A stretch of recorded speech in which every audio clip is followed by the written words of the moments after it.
మన గౌరవ ముఖ్యమంత్రి నారా చంద్రబాబు నాయుడు గారు స్వయంగా ఒక వ్యాసం రాశారు. తల్లికి జేజే, తండ్రికి జేజే, గురువుకు జేజే అని ఒక పుస్తకం ఉంది. ఆ పుస్తకంలో బహుశా నాకు జ్ఞాపకం ఉంటే 3వ వ్యాసం అనుకుంటాను. ఆ వ్యాసంలో ఆయన ఒక విషయం ప్రస్తావన చేశారు. వాళ్ళ అమ్మగారి పేరు అమ్మణ్ణమ్మ గారు. ఆవిడ చిన్నతనంలో చంద్రబాబు నాయుడు గారిని పిలిచి ఒక కథ చెప్పారట.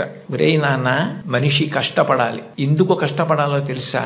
ఒకరింట్లో ఒక పంది, ఒక నక్క రెండు ఉండేవి. ఆ పంది చాలా కష్టపడి పనిచేసి మధ్యాహ్నం ఇంటికి భోజనానికి వచ్చేది. నక్క పని చేయడం మానేసి చెరుకు తోటల్లో తిరుగుతూ ఊళలు వేస్తూ వచ్చే ముందు బురదలో పొర్లాడి వచ్చేది. పంది ఒళ్ళు కడుక్కుని వచ్చేది. ఇంటికొచ్చి శుభ్రంగా ఉన్న పందిని చూసి ఇదేం పని చేయలేదనుకుని మంచినీళ్లు మాత్రమే పోసేవాడు యజమాని. నక్క ఒంటి నిండా బురదంటించుకోవడం చూసి ఇది బాగా కష్టపడింది అనుకుని బాగా దానికి తిండి పెట్టేవాడు. మోసం ఎన్నాళ్ళు దాగుతుంది? కొన్నాళ్లకి ఎవరు కష్టపడుతున్నారో తెలిసిపోయింది. తెలిసిపోయిన తర్వాత నక్కని కొట్టి తరిమేసి పందికి తన పిల్లనిచ్చి పెళ్లి చేసి ఇల్లరికం అల్లుడిగా తెచ్చుకున్నాడు రా. ఇంటి పనివాడు ఇంటల్లుడయ్యాడు రా.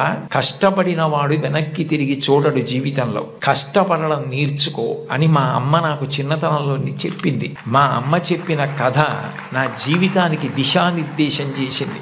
ఆనాటికి ఈనాటికి ఏనాటికి నాకే కాదు మా ఊరంతటికి అదే భగవద్గీత. నేను యథాతథంగా ఆయన వ్రాసిన వ్యాసంలో మాటలే చెప్తున్నాను.